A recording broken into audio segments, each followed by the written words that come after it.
আমি তো ইনভেস্টমেন্টের কিছুই বুঝি না।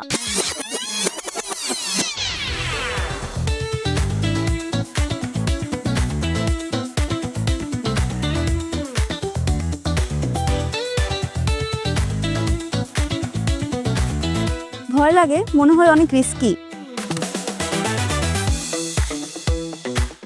না, এক্সপেকটেশন আছে ফাইন্যান্সিয়াল প্ল্যানিং সম্পর্কে আরো ভালো মতো জানা এবং এটাকে আরো ভালো মতো আয়ত্ত করা।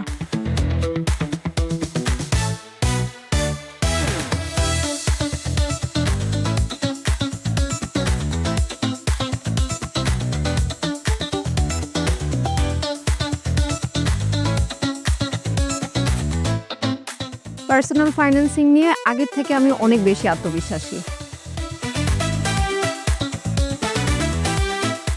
ইনভেস্টমেন্ট সম্পর্কে আগে একটা মিথ ছিল যে ইনভেস্টমেন্ট করতে অনেক টাকার প্রয়োজন, কিন্তু আজকের সেশনের পর আমি বুঝতে পেরেছি যে খুব অল্প টাকায় এখন ইনভেস্টমেন্ট করা যায়।